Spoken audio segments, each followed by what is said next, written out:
Hello and welcome to the channel. Today we will be talking about and reviewing the 2019 Salsa Beargrease.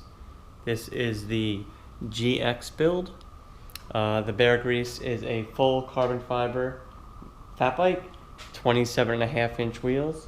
The GX build, of course, has a SRAM GX rear derailleur, GX rear cassette, GX chain, and a GX shifter. The brakes are SRAM Guide Rs, so those are 4 piston brakes, 6-inch rotors in the front and in the back. The cranks are Truvative Stylo. They are carbon fiber cranks, and it runs a 30-tooth sprocket in the front. Very similar setup with all the componentry except for the brakes to my Farley. So the tire size is 27.5 by 3.8. Wheels are Sunringley Mule Fit 80mm wide. This is the second version of these rims, and it has DT Swiss 350 big ride hubs. Another thing I wanted to mention regarding the wheels, which I was not impressed with, is the DT Swiss big ride rear hub. It only has 24 points of engagement. You got all this slot. Here's a little illustration of the engagement of the rear hub. I will have both bikes in the top gear, and I will give it half a pedal stroke.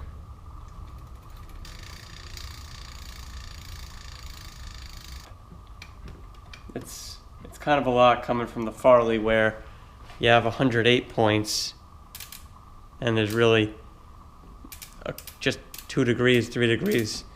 This has, I don't know, 7 or 8 probably. It moves a lot.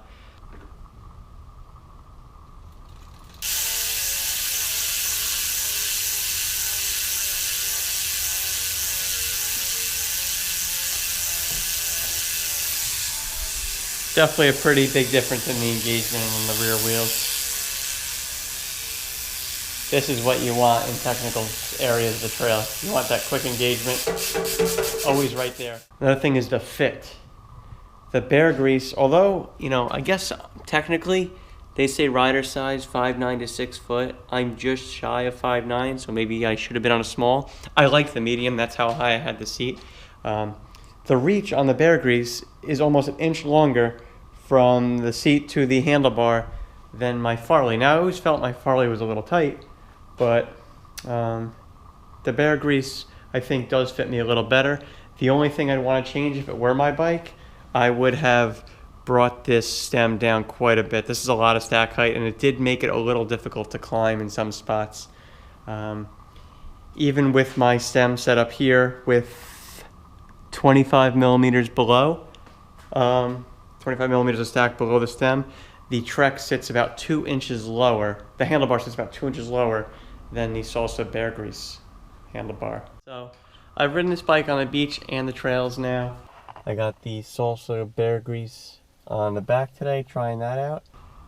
Overall, it's an awesome bike. I really like it a lot. Actually, I like the bike so far. It's really soft. Some of the strong points are, well, I'd say the strongest point of the bike is how comfortable it is. It's a really, really soft ride compared to my Trek Farley. I think most of that is coming from the front fork, which as I ride, I feel like I can almost see the front of the fork flexing back and forth as I hit bumps. It didn't mess up my line or anything like that, and I had no problem pointing the bike where I wanted to go. The angles and geometry are pretty similar to my Farley, so I love the bike on the trails. On the trails, I prefer this Salsa Beargrease over my Trek Farley. It's a lot more comfortable. On the beach, I cannot say the same, and a lot of that comes down to these guys here. The 3.8 is just no match for a 4.5. It doesn't float as well. It requires a lot more effort to maintain the speed with these 3/8s. I didn't experiment too much with different tire pressures. I ran it around 5 psi, which I thought that would have been good. Maybe if I went down to 4, it might have been a little bit better. I'm not sure. Maybe I didn't get enough time on the beach. But anyway, overall, it's an amazing bike. If I didn't ride beach, I would definitely have a Beargrease instead of my Farley. But being that I like to ride the beach a lot and that there's really no room back here for a larger tire, I don't think that I'll be switching anytime soon to a Beargrease. I really like the 4.5s on my Trek Farley. So this again is the Beargrease GX Carbon fat bike. It retailed for around $3,900, and overall, I'd say it's a great bike. Thanks for watching.